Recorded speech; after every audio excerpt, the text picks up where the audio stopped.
life here. Let's talk about abstinence-only sex education. The only thing I do like about abstinence-only sex education is the fact that it talks about the emotional component of it, that it can be a binding experience. In fact, it is. But the main thing that I do not like about it is what I call morals without reality. Morals without reality is saying, teen, don't have sex. But they are going to experiment. In fact, when I was 10, I knew what a blowjob was. When I was 12, I knew a lot about sex, or so I thought, but at least I knew the mechanics of it. Comprehensive sex education at least talks about that, as well as variations on sexuality, as bisexuality and homosexuality. And I feel that that is very important. Simply, if we give our students, if we give our teens the ability and the correct information, not just saying, well, don't do it, or, how we feel about the morality of certain sexual acts, regarding between two people of like age who are consenting, I feel that we kind of take away their ability to we kind of influence their decision in a way that could be negative. There was a woman who waited till she got married, and her virginity was like a prize. And after she lost that prize, she felt as if she were a whore. But she did everything the right way according to her church, and also later on, she disconnected from that church because she was held up like a trophy when she had her virginity, and now that she does not have it anymore, she felt as if she were worthless. This is the problem with abstinence-only sex education. Not only that, but the states with the highest teen pregnancy are, in fact, New Mexico with 80 per 1,000, followed by Mississippi, Texas, Arkansas, Louisiana, and Oklahoma.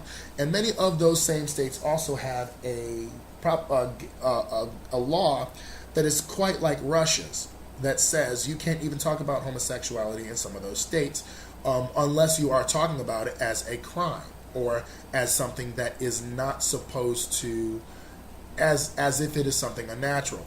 The lowest rates had with 28 per 1,000 were New Hampshire, followed by Vermont, Minnesota, Massachusetts, and Maine. Teen birth rates have declined to 34 per 1,000, 44% drop from its peak in 1991 when it was 61 per 1,000.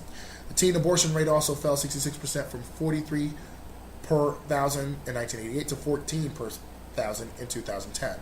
The main thing that I think, the one thing that I think credits this is an expansion of healthcare. And also I want to say that more people are adopting comprehensive sex ed, as well as people may be talking about trap laws, but many of those have been blocked, which basically make it impossible for an abortion clinic to follow the law and remain open, so they close. But if anything, it's not just about abortion, it's not just about sex, it's not just about STDs, it is about information. Abstinence-only sex ed does not offer correct information. The fact is, if we can trust our teens to hold a gun, why can't we trust them to hold a condom? If we can tell our teens about the many things that occupy their world in the adult world, sex is one of those things. We can't keep it from them because why? They've probably done it and are afraid to tell us, or their parents, because they believe their parents are going to freak out because they still see them as a child.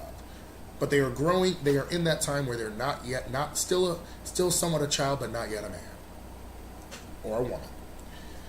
So if anything, I feel that we need to talk to our kids. And I say our kids, even though I don't have any, because they are America's children. We need to talk to them with a frankness, a directness that is medically accurate and not something that is values imposed. Because of the fact is, when it comes right down to it, that value imposed opinion isn't always going to pan out. Simply, accurate information will, in fact, get a lot further than imposed values. Because not all of us share them. Thank you very much, YouTube, and I'll see you later.